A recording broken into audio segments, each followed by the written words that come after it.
If you take one step, then you will be a little closer to your dream than if you stay just where you are. Welcome to Coming Home Well. I'm your guest host, Liz Booker, a retired Coast Guard helicopter pilot and writer on a mission to influence the demographics of aviation through story. As literary aviatrix, I have built a community of readers and writers around books featuring women in aviation, and have interviewed authors about their books and their writing and publishing journeys. A large portion of these stories reflect the ways in which aviation history is indelibly linked to military history. This interview is a rebroadcast of the Aviatrix Book Review podcast in collaboration with Coming Home Well. While my interviews span the diversity of aviation experiences, I hope the ones that are featured here will educate and inspire those who listen. These are human stories of grit and courage, failure and success that happen to be about women in military aviation from around the world throughout our history. Here I am, I'm ready to go again, ready to say goodbye when the sky is high. No reason to stay on ground. Lift your hands and you can touch and fly. Welcome to the Aviatrix Book Review. I'm Liz Booker.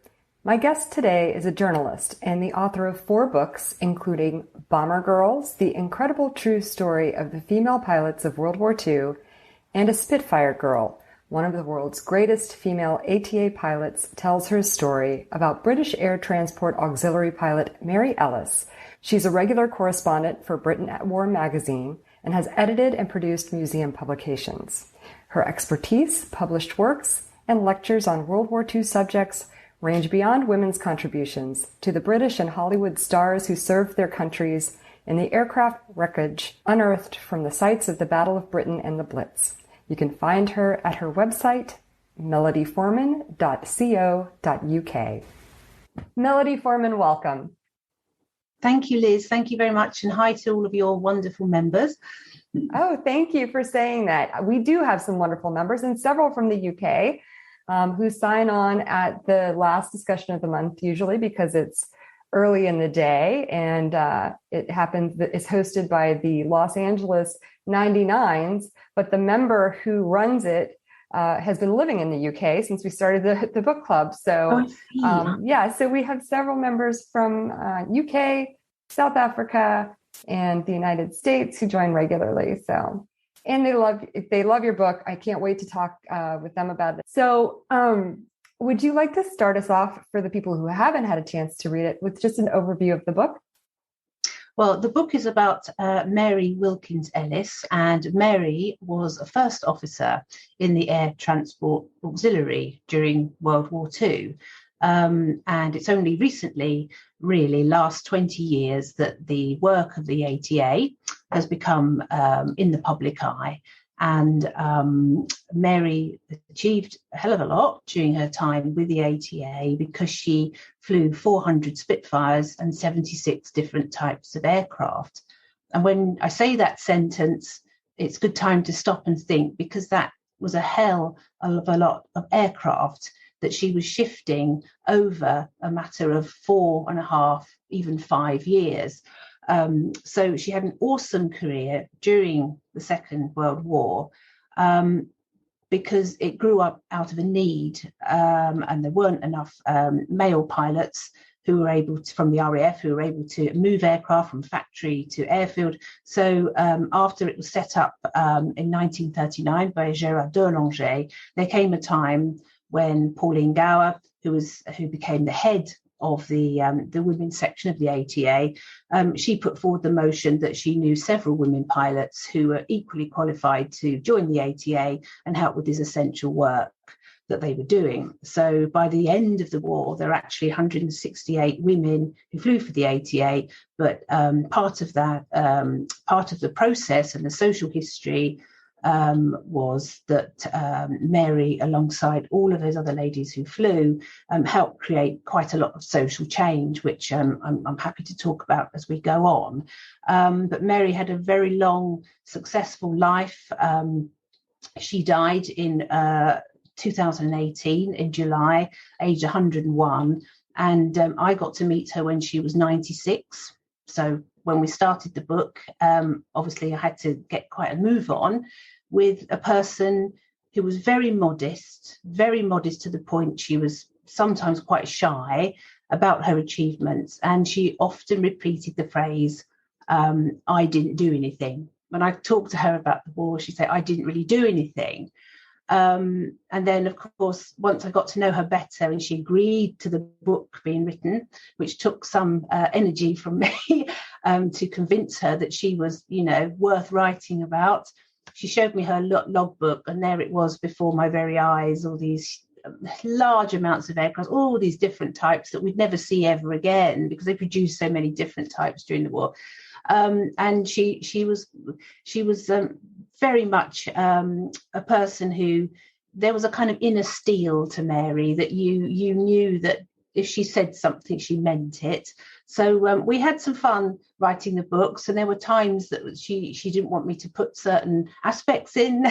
So, but I did after I'd convinced her it'd be a good idea. So I'll get onto those later. So basically, the book is about this woman who achieved all sorts of amazing aviation bonuses in her career, and I felt that it was so important that we shared those with the world. It's an incredible story. Is that okay? Because it's hard to truncate it into the back of a beer mat, isn't it? Well, it certainly is. I mean, because all of their achievements were so incredible, but hers, and it's really interesting to hear what kind of person she is. I feel like I got a sense of that through your writing. And I wanted to mention that just one of my favorite things that you do in this book, and that maybe is just part of her personality. Well, first of all, she's just very positive. And I don't know that everybody would present their experiences as positively as she did. But I did love the way early in the book, she talks about how sexy it is to fly these sexy aircraft, and how attractive that was and should be to the men that she was working with, because we hear so many stories about the trials of, working in this male dominated field, particularly, in the early days of it. So that was really refreshing to sort of hear that attitude from her. I have a question for you. Do you fly? No, I don't. I don't actually. But the last time, Mary always tried to encourage me, because that was one of her first questions, Liz, because I know you're an amazing pilot. But one of Mary's first questions to me was, do you fly? And I had to admit that I didn't. I was attracted to the poetry and the romance of the Spitfire, really, because I do have a family connection. Both my parents served in the Second World War, and my mother was in the Women's Auxiliary Air Force. And I heard very much later on, just before I started writing the book, that my mother actually used to refuel Spitfires, etc., and help with barrage balloons and all these. I mean, she died when I was 2 years old, so I didn't get to talk to her myself about it. But there was this very odd feeling when I first saw a Spitfire.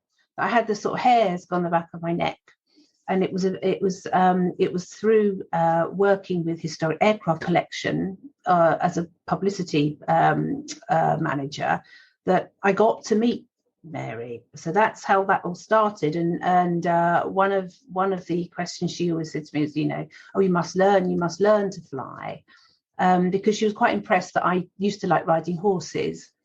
And apparently that was one of the early questions that Pauline Gower would ask the women who came to her to work for the ATA. She'd say, oh, do you ride horses?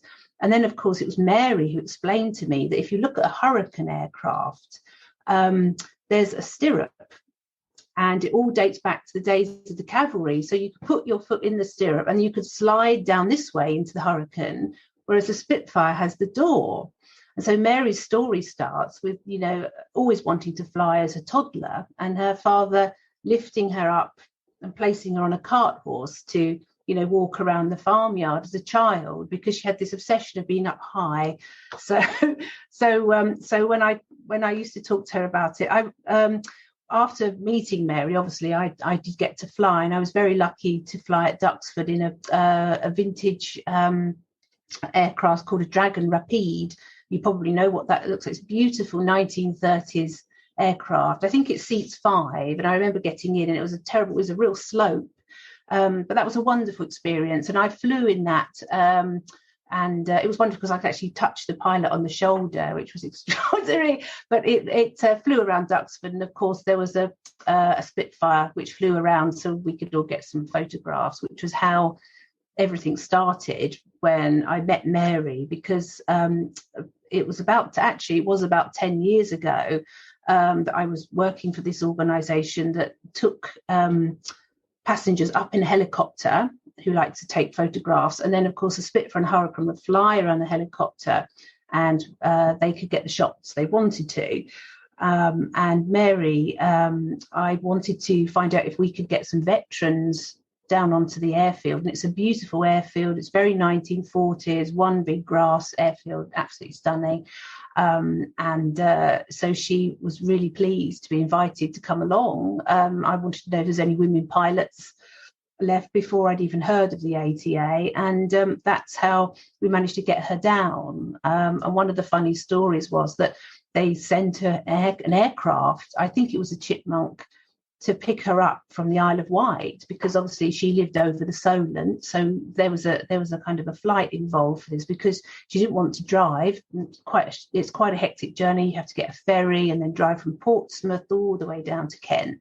So I could understand the flying. So she said, "Oh, I'll come over if I can fly."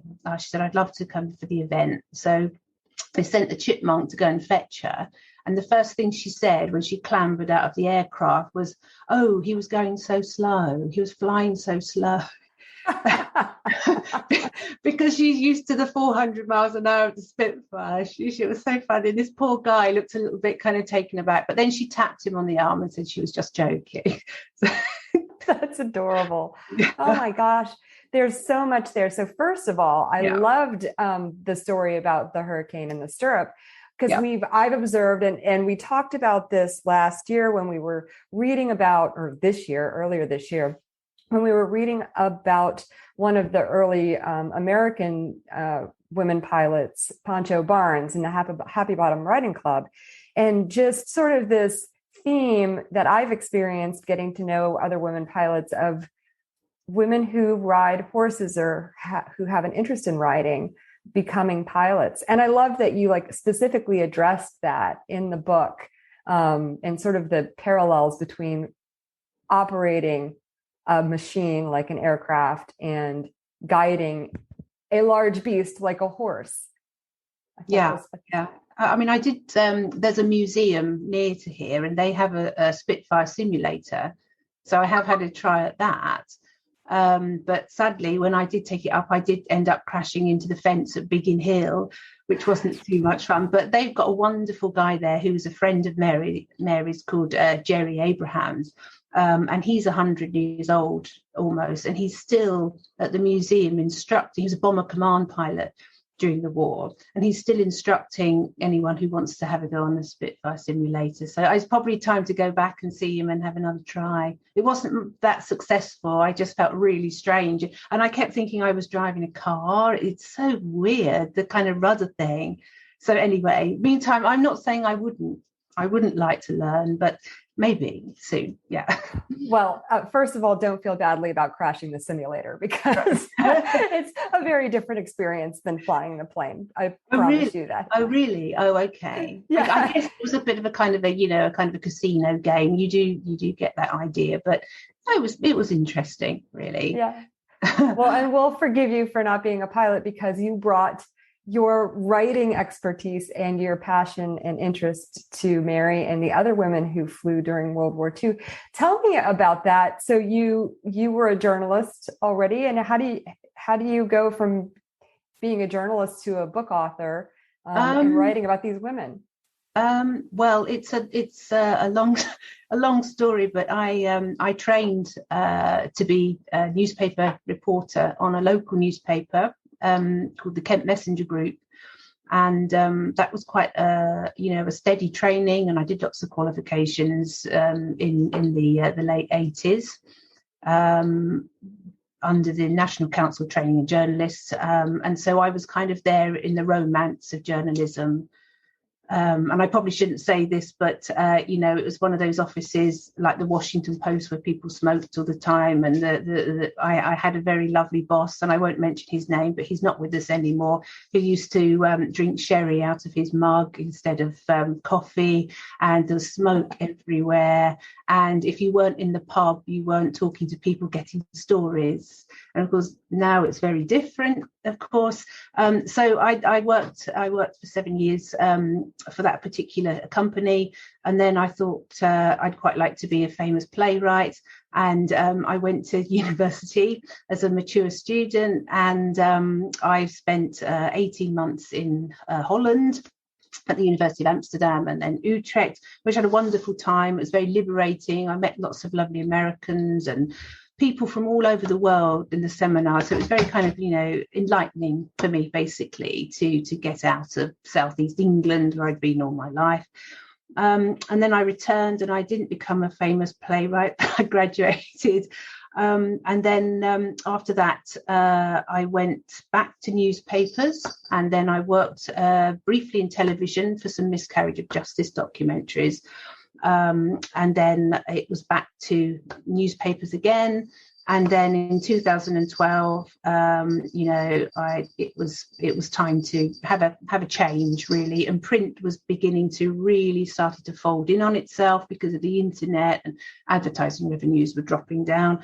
So I went freelance, and that's when I was contacted. I remember I wrote a feature for a magazine about the experience that was being held at this farm near Hythe in Kent. I don't know if you know Kent at all, Liz. Do you?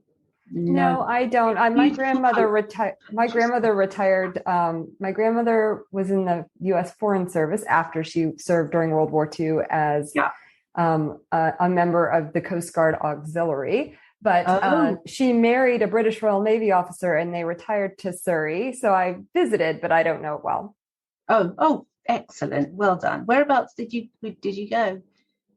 Well, I mean, so to Surrey itself, and Oh, you went to Surrey? Yeah, that's the next county on. Yeah. So we're sort of down right in the corner. But meanwhile, it was a kind of bit of a change for me, and I thought I tried the freelance route. I wrote a feature for a magazine, which then was seen by someone at Historic Aircraft Collection who saw the feature, and they liked what I'd written. And it was one of those ones where some features are quite difficult to write, but it was one of these ones where I just saw that Spitfire, and I just had this really weird feeling come over me, possibly because of familial links, I don't know, which I didn't know about at the time. So I just took the camera down there, and there was nothing I liked more than just, sitting there in the grass watching it flying over. And I met some wonderful, wonderful people. And that lasted for around four years. But I remember the last year that we flew, Mary came down 3 times, I think, 3 seasons of flying. But of course, it was all happening on grass, and there was very small crowds there because obviously it was quite a kind of exclusive event, if you like.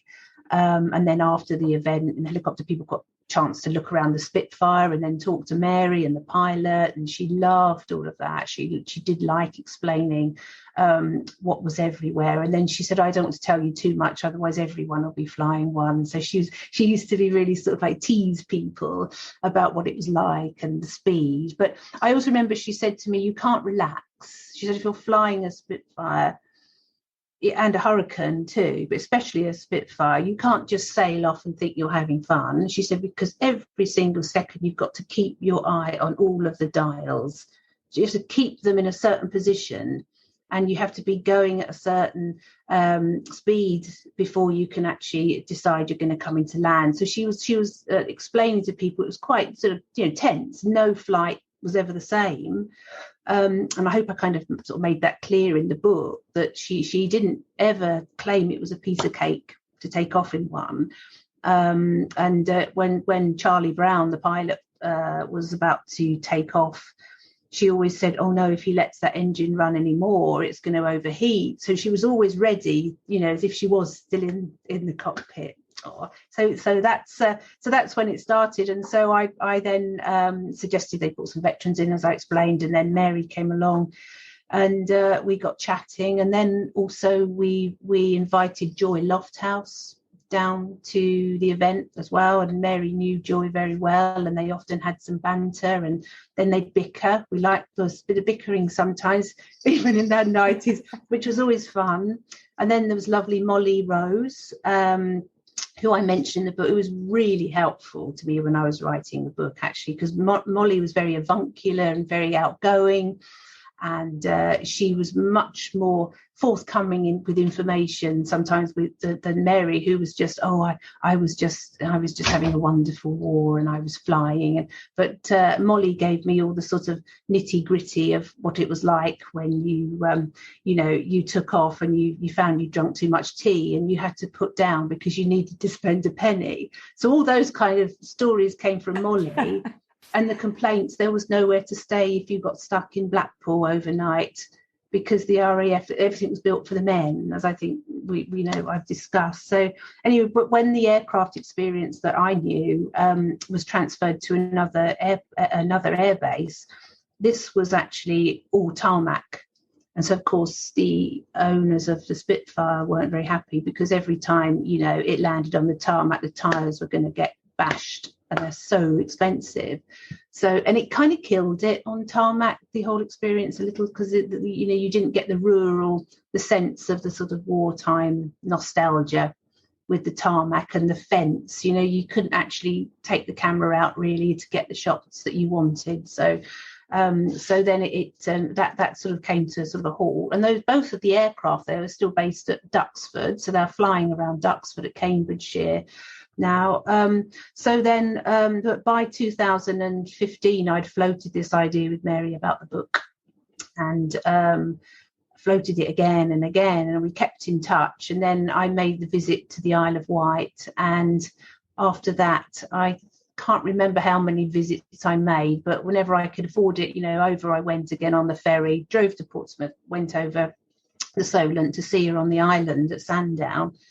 And we just worked hard to ascertain what information would be good for the book. And I think even halfway through, she still found it hard to believe that someone was actually writing down what she was saying, because she always told me that she felt guilty sometimes because she felt she'd had a good war, because she loved flying so much it overrode all sorts of things, apart from when of course her friend Dora Lang was killed. I think that did make her stop and think at the time.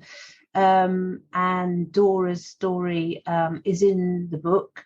However, Mary didn't want me to tell it. She said, "I don't want you to write about death. I really don't want you to do it." And I said, well, Mary, there was a war on, and it was all sorts of people were dying. She said, "Well, I know. However, I don't want Dora's family to come after me and be upset." And so I had to explain that it was a tribute to Dora, and she was a part of her life, and I'm sure that her family would be pleased. And it was a long time ago. So she settled with it in the end, and she wanted everything to be very, as you said very earlier on, Liz, in our chat, very positive. She wanted to get that sort of positive message over, that to fly was wonderful, and she never forgot how lucky she felt to have been able to be part of the Air Transport Auxiliary. She thought that was a feather in her cap, but it was always something that she Yeah, she never. I never saw Mary misty-eyed. I never saw her ever show vast amounts of emotion. She was a very straightforward. She could be quite chilly sometimes, but I think that's probably because she got tired of people trying to fuss around her. And she lived on her own, I think, for about 20 years after her husband died. And I remember one winter day I went there around this time of year to see her. I think it was in 2015. And she said she was trying to light her fire and there was coal everywhere. And yeah, I said, have you got some firelights? I'll help you. And she said, I don't want to be told how to light a fire because I'm in my 90s. So then she calmly did it. And there was a little bit of tension. So I then realized to, don't offer to help because she had it all under control. Very independent woman. Oh, seriously independent. The last time I saw her, I think she was 100 then, and she was standing on a coffee table changing a light bulb. Oh my goodness. And she was, I don't know whether you've seen pictures of her, but she was only about 5.5 stone. She was a pocket pilot. She was extraordinary. Those are beautiful stories about her. And it explains a little bit, we had a couple of readers be like, I'm not sure I would have come out of that experience with sort of that kind of very positive feeling, having lost people and being in wartime. But it helps understand who she was, the way that you've explained her. So obviously just the sheer number of different types of aircraft that they were getting in and out of with no training is incredible. But what else surprised you either about Mary or disappointed you, either about Mary's story or just the ATA in general in your research? I think it was inspiring of Gérard Derlanger to create the ATA. I mean, he was very aware of that Hitler was amassing more and more aircraft in 1938, and he had this journey to and fro. Because during the writing of the book, quite a lot of my background got sort of cut out by the editor because obviously they felt it was a bit superfluous. But I like to do it properly so I can get it into my head. But I did write a little about Gérard Derlanger and his fight to get some sort of recognition for this idea. There were lots of male pilots left from the First World War who were still able to fly, etc. And then, of course, that filtered down to all of the creation of that with the first few men, filtered down to Pauline Gower, who's another amazing character, obviously, who Mary called the Big White Chief. I don't know why. I was wondering that too. Like, why she always said, "Oh yes, the Big White Chief spoke to me once," and she said, "Oh, you're doing very well, Mary." So the women obviously held her in great reverence. I just a little aside from this, but I don't know whether you know my friend Alison Hill. She's writing a biography about Pauline Gower, but she's probably going to write to you about that. I do. I've talked to Alison. Yeah, she's sweet, isn't she? She's great. So of course, Mary's. What I think when you say disappointed, I think I couldn't believe it when she told me that there were ferry pools run by some of the male ground crew of the ATA who refused to let the women land at these particular ferry pools, which is extraordinary when they're meant to be all in it together, and this behaviour was just unthinkable. So can you imagine you have to change your route and so would go, well, I'm not flying there and I'm not going to let them land, or I won't talk to them, or I won't help them. She told a story about some ground crew in the RAF where they wouldn't sit on the tail when it was windy, so to help her take off. And then, of course, so she said, "Oh well, I'll do it myself then." And then, of course, she tipped over, and then there was a problem because the propeller was a little buckled. But they wouldn't help. And then there's the stories from Jackie Moggridge, which are alarming, and they wouldn't believe that these little girls the RAF wing commanders wouldn't believe these little girls were allowed to fly aircraft. So there was all delays with phone calls and have they got permission, and they weren't believed. And they were sometimes, I think Jackie Moggridge said she would turn up to collect an aircraft from the factory and no one would let her take it off because they didn't believe she could fly it. It was extraordinary. So all of that's disappointing. And the idea that, when Mary landed and the night was drawing in and she'd have to stay overnight, hundreds of miles from Hamburg, there was nowhere for her to stay because the men said, no, these are all our billets. Oh, you're lucky because there's some WAF billets over there. If someone's going on night duty, you can jump into their bed for a sleep. It's not very hygienic. Then, of course, there was no loos. There's no loos. So, you had to either put down in the field to go, or you just didn't have a cup of tea in the morning. It was that sort of strange attitude. It was like the women were sort of superfluous, and I think she made some friends amongst some of the male pilots, but of course because she was in the all women section, I don't think she mingled that much with them. So they like to keep this separation going. And it sounds like there was quite a fight, but of course, thanks to Pauline Gower, it was the first time ever in the UK that women earned the same salary as the men who flying, which was an incredible achievement on her part for it. No kidding. Absolutely.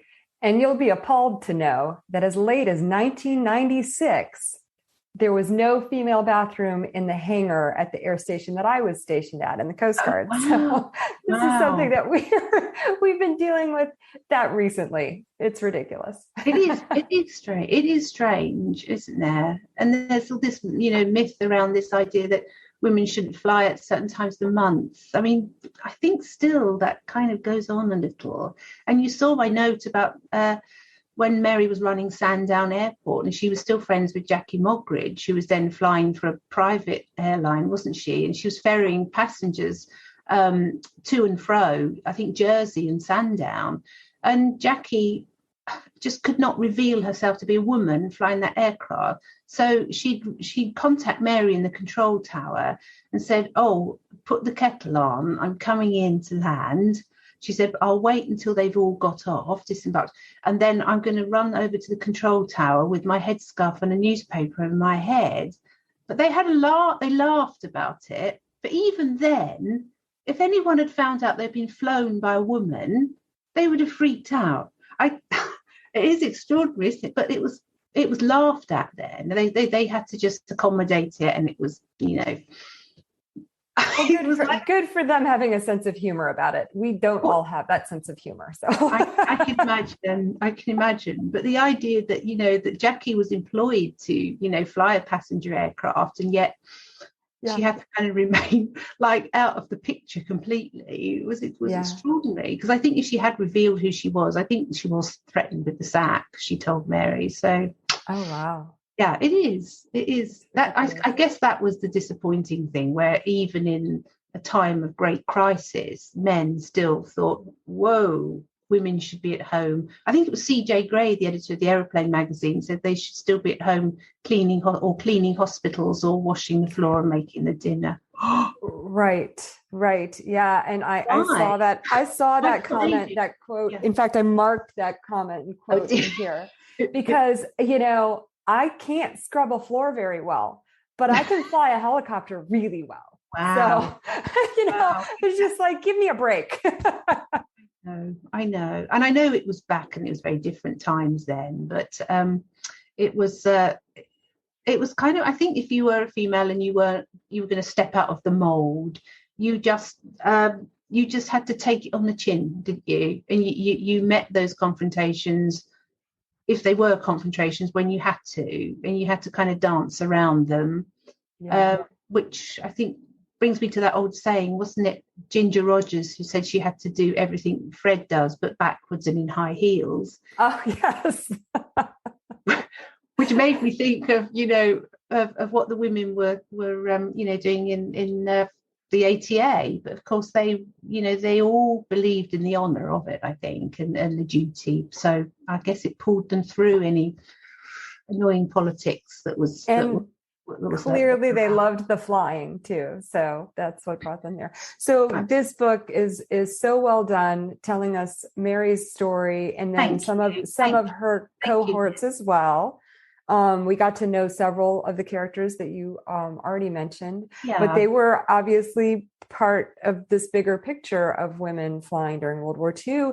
And you have another book, which I have not read yet, Bomber Girls. Can you tell us about that book? Well, that started out that was an ebook, Liz. I was contacted by someone. I think it's changed name now, but it was called Endeavour Press. And they contacted me. I think they saw something I'd written for a museum newsletter or something, or one of the magazines, and they said, would you be interested in writing a book called Bomber Girl? So they'd come up with the title, and I said, yes, how many words did you want? And they said, oh, we only need 20,000 words because it's an ebook. So I did my best to kind of truncate as much as I could, but once you get going, 20,000 words is nothing, but that's all they wanted.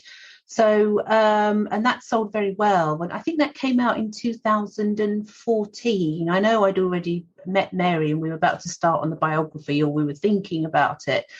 So that came out then and was only available as an ebook, and then I paid myself to have some put into print, basically, which I've been taking around to some of my talks, to some of the groups and things, to buy as well. So, but what it did for me was help me kind of get a real kind of a grounding into what was happening in regards to women in flight, and America, Europe, women from all over the world, and how they contributed to the war, and what the different situations were, and the different aircraft, and the whole subject kept growing. And I what I found was, whilst that book was only 20,000 words, there were so many stories, because once I start researching everything, it all starts coming at you, doesn't it, like some big mad octopus.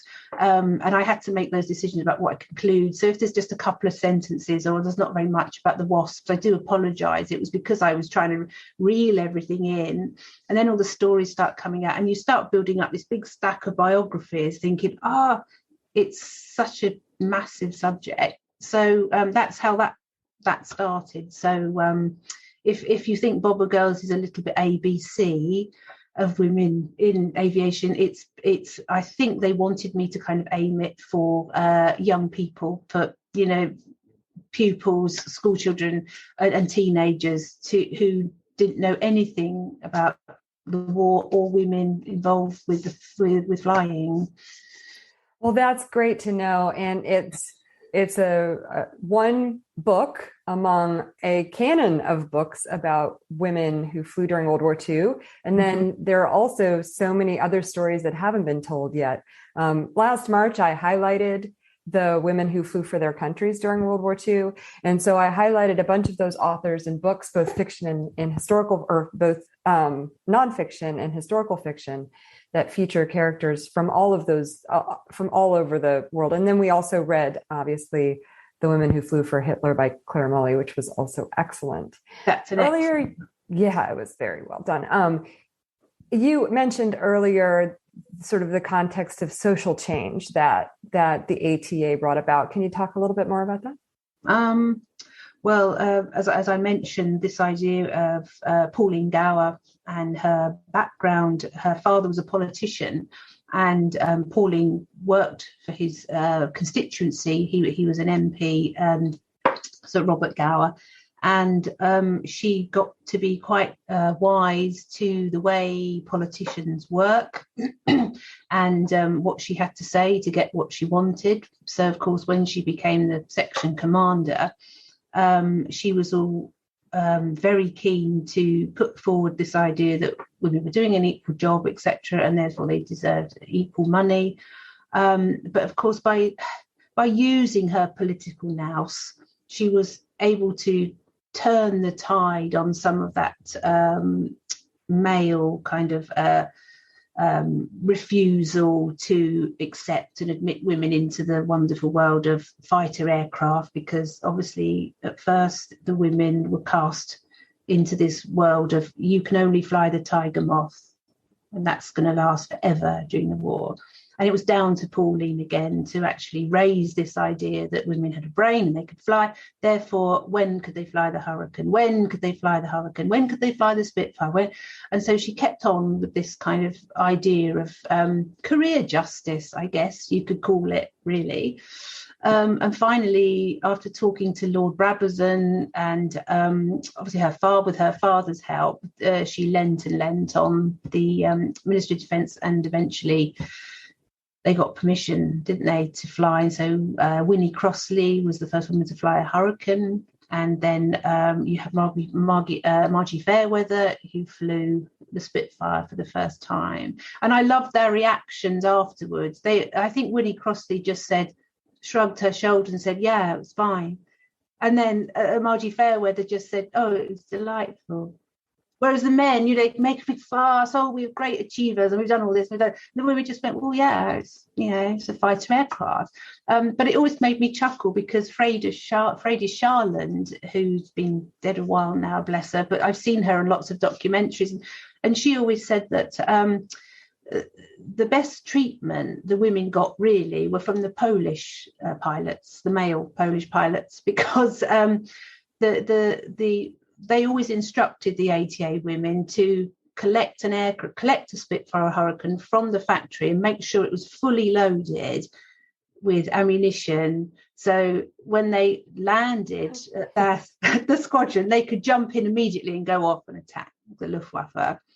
Whereas usually they weren't, they couldn't fly. They weren't allowed to fly anything that was loaded with ammunition, etc. But Freydis Sharland always said, "Oh, I was really tempted sometimes to put my finger near the red button to see what happened." So some of the sort of the social niceties had to kind of go by the wayside, I think, because Pauline did highlight these, and they got some allowances. Although then, of course, you had these strange divides that I mean, I wasn't there, but I'd heard about from Mary and Molly Rose, especially between the women, because there was friction between Jackie Cochran and Pauline. The relationship wasn't very harmonious. That's probably another article, isn't it, or another book, but it wasn't harmonious from what I've read so far and the pilots I've spoken to. Because of the obviously the British and Commonwealth women and the lovely ladies from Argentina, etc. They were shivering in these really cold billets and things around Hamburg in the winter, and of course Jackie put some of her ladies up at the Ritz and various lovely places in Knightsbridge to live. So there was this kind of must have been quite a lot of discordance there, which is That's what happened. But, it seems that Jackie was known for maybe breeding a little discordance in all of her efforts. I got she was quite extravagant person.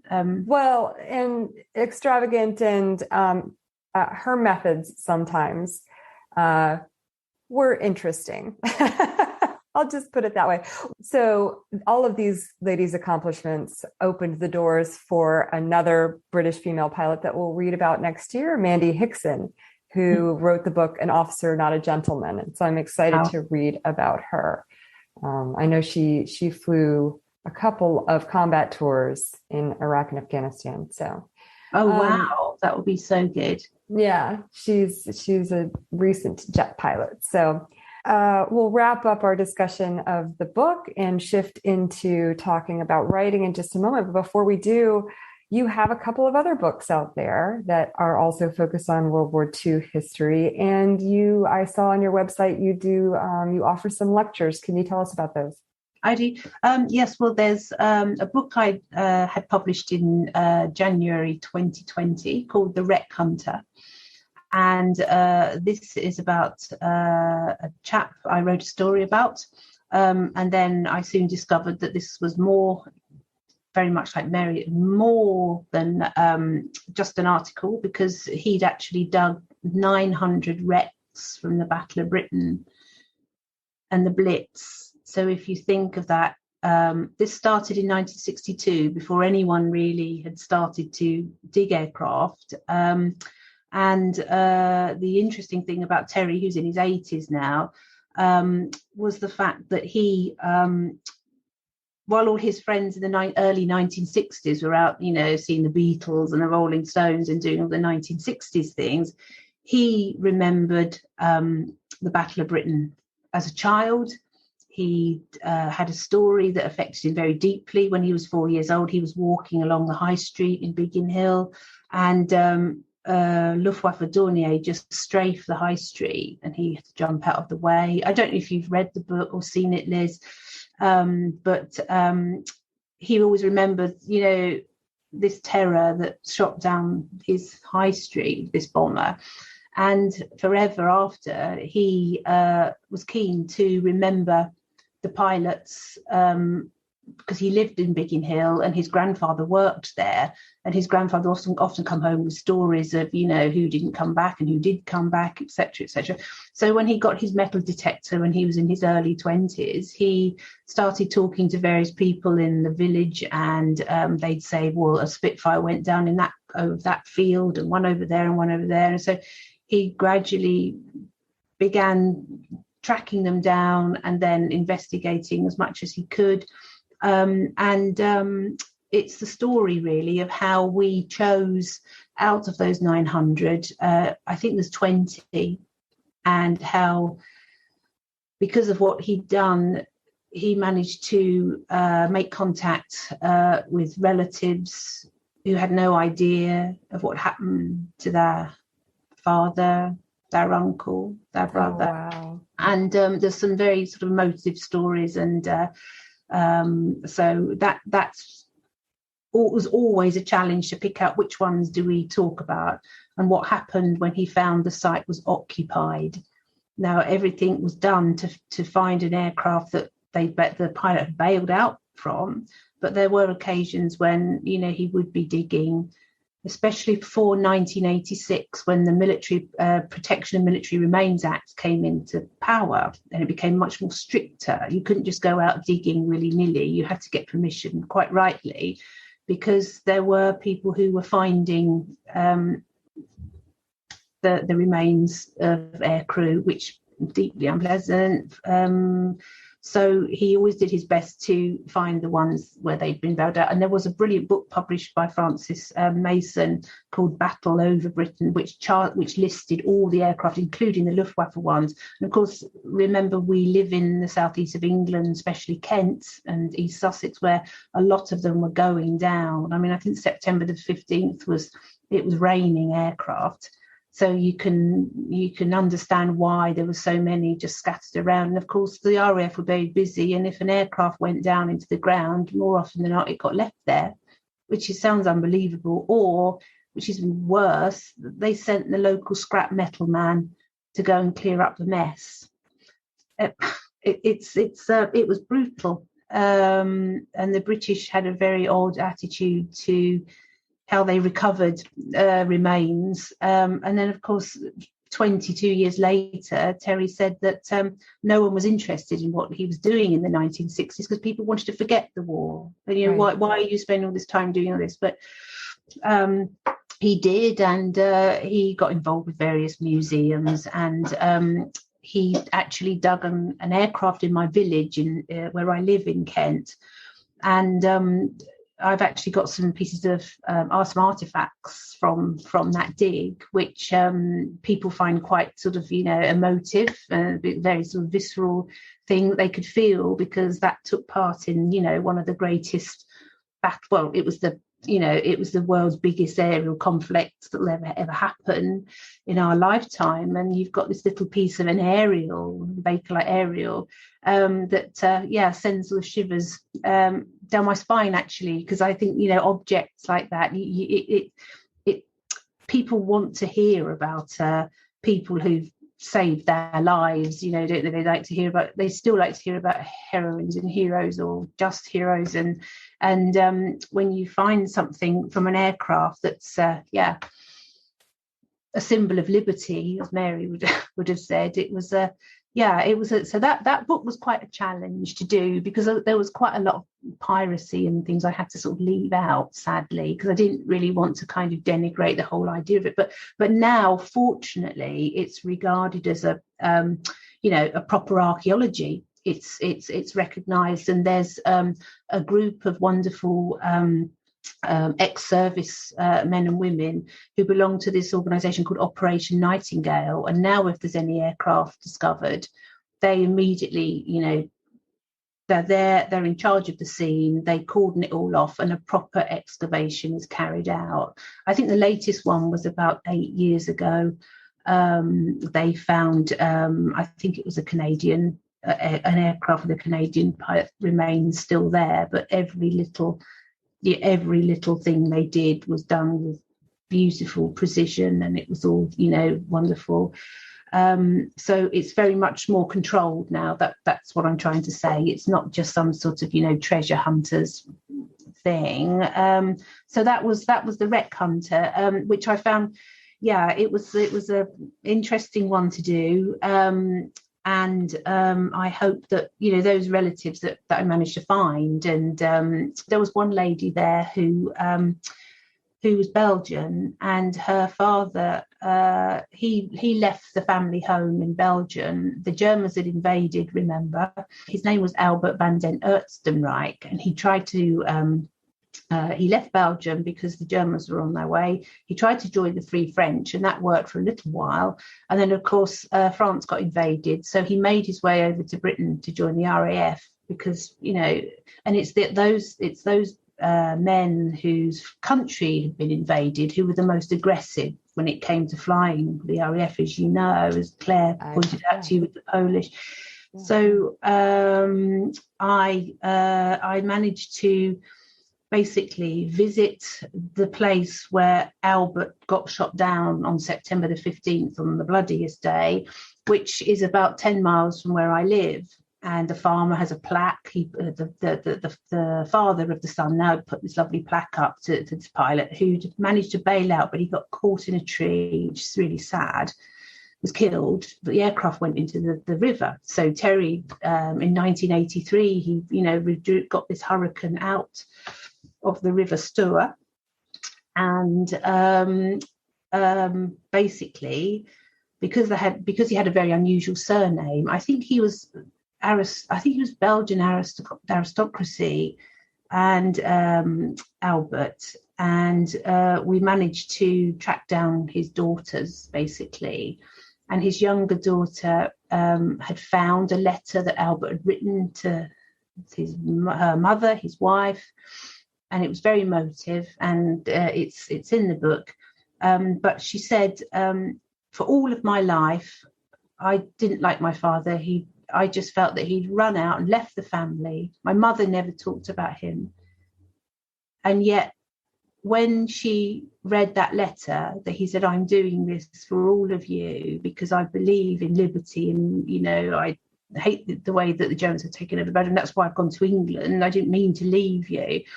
And when she read that letter, and then she came down to the memorial, Adrienne, she was really, really, touched, and she said, "Oh, I do forgive him, of course, now, but it's taken me 60 years because her mother never explained to her.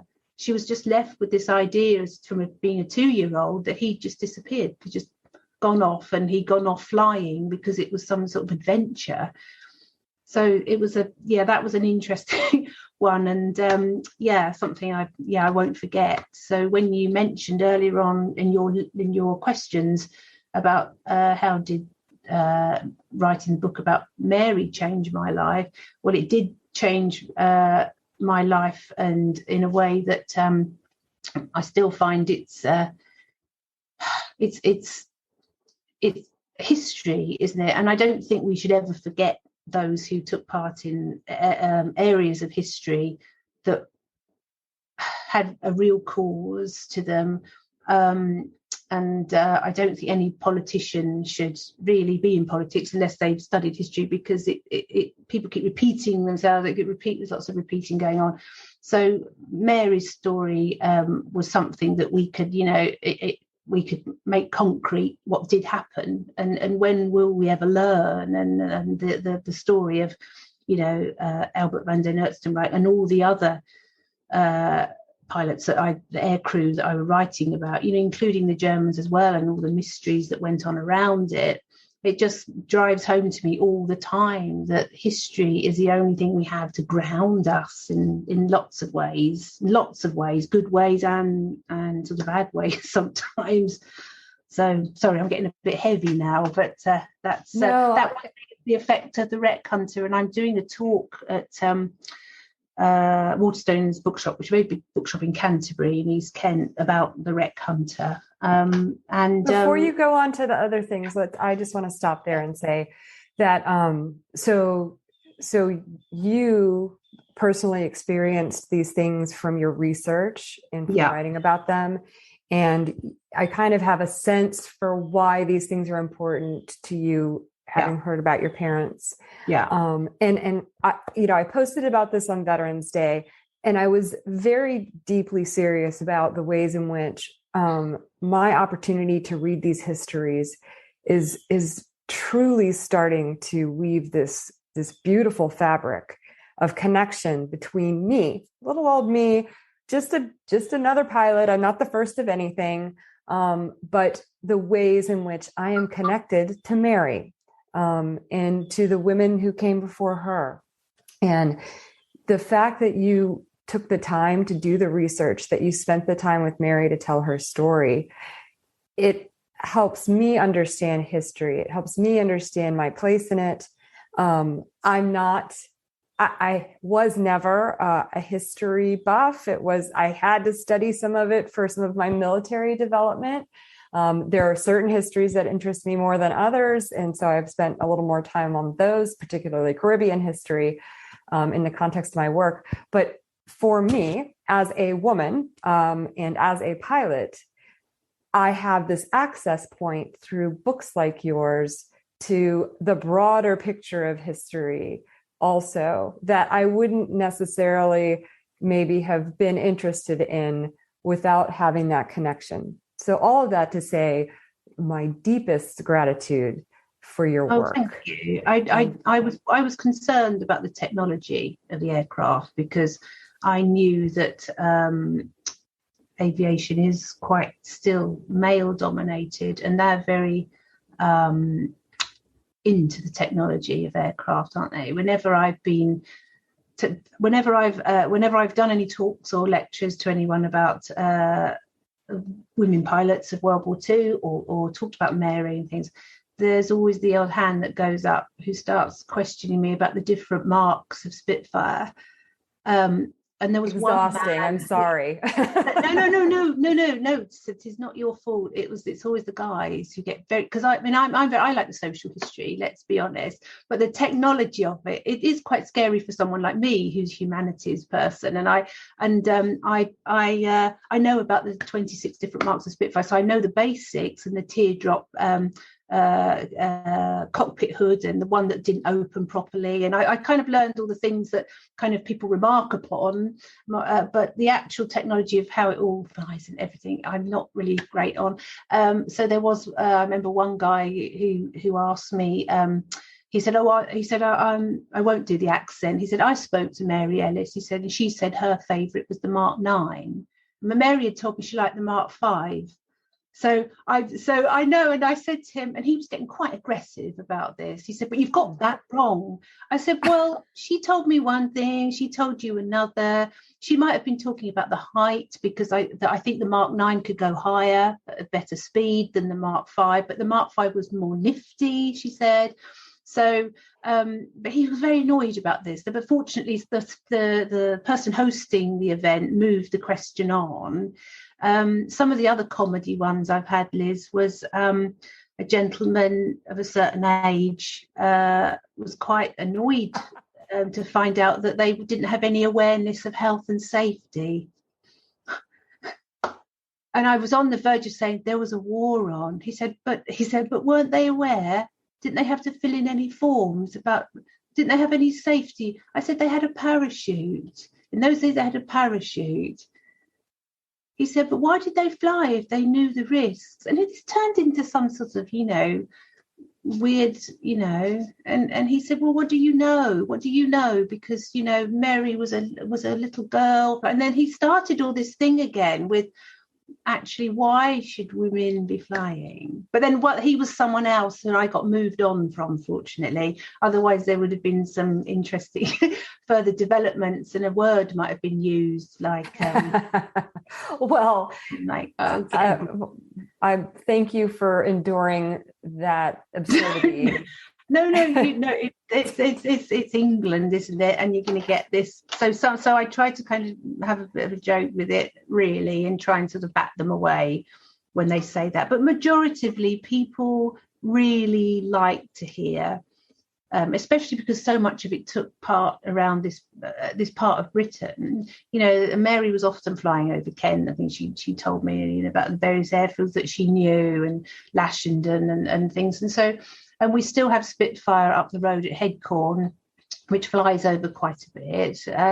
So she'd be thrilled that I think that lovely people like yourself still want to hear what she did and what all her friends did.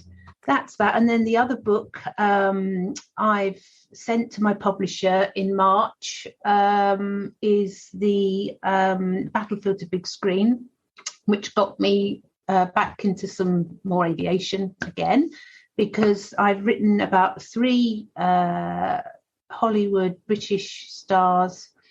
I focused it on the 3 of them, but of course there were so many that I couldn't get into this book. So we're looking at Sir Laurence Olivier in the Fleet Air Arm, bit of a hopeless pilot, really, actually, when I look at it. But what does he share in common with Mary? You'll never guess. Okay, Mary's least favourite aircraft was the Walrus. She said it was like flying an elephant, and of course she saw her friend Anne Walker very badly injured when it went into the hedge instead of taking off. So Mary hated the Walrus. She would talk endlessly about the Walrus, and of course it's so bizarre because it was designed by R.J. Mitchell, who designed the wonderful Spitfire.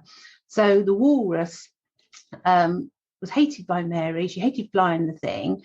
However, when it came to Laurence Olivier, it was his favourite aircraft, and he wasn't a very good pilot. So it makes me wonder, I think you'll probably believe Mary that it wasn't great to fly, because the engine sort of above your head, didn't it? It was a very odd thing to look at. It was a seaplane.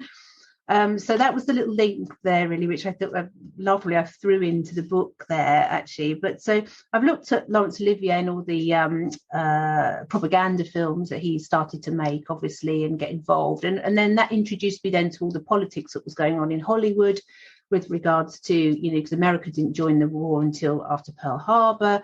But then you still got, Winston Churchill recruiting actors to kind of spy for him, because obviously lots of German filmmakers out in Hollywood. So the whole thing was quite a mesh. And of course, when the war broke out, lots of British actors wanted to get back to Britain to join up.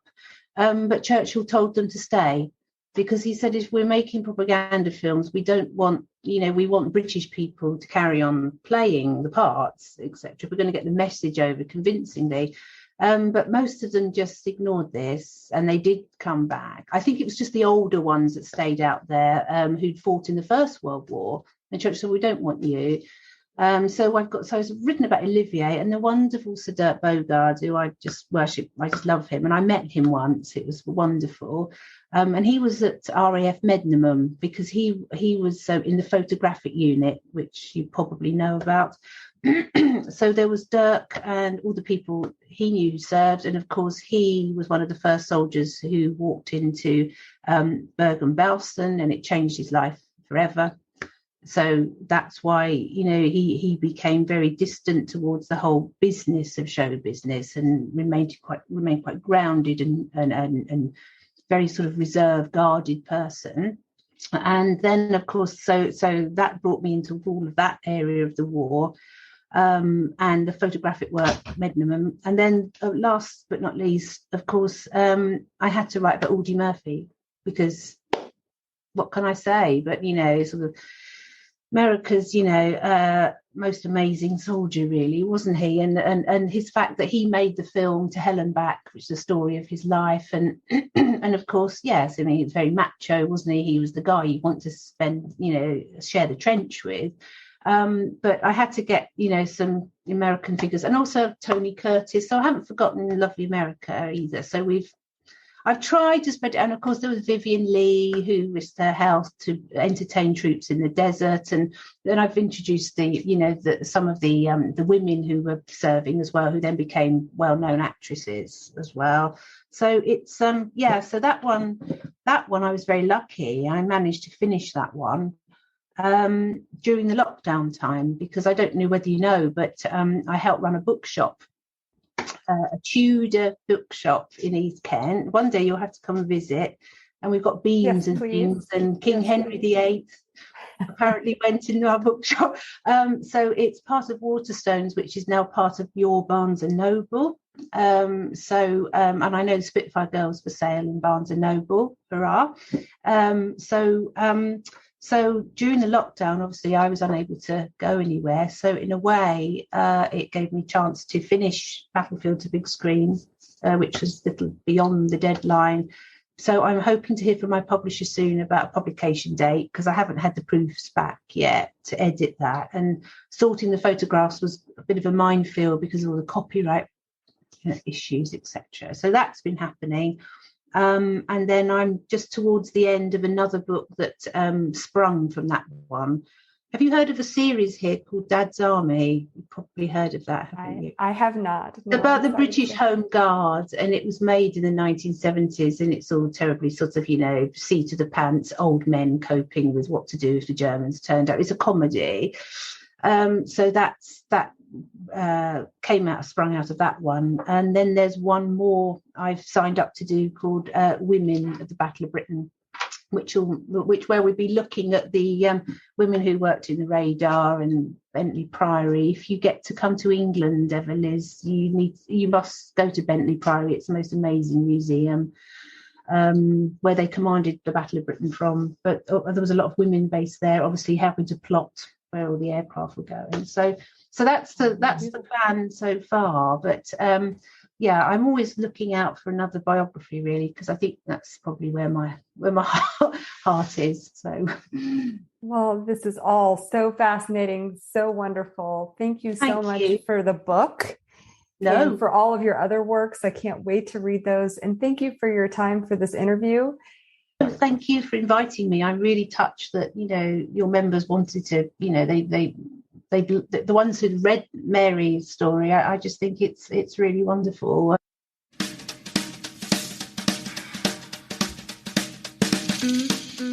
Thank you for listening, and thank you, Coming Home Well, for your collaboration in helping these stories reach a broader audience. Writing is a deeply healing and cathartic exercise. It can help you process your experiences, whether you intend to share them with the world or keep them to yourself. Living the experiences of others through reading can also help heal, validate, and create a sense of connectedness.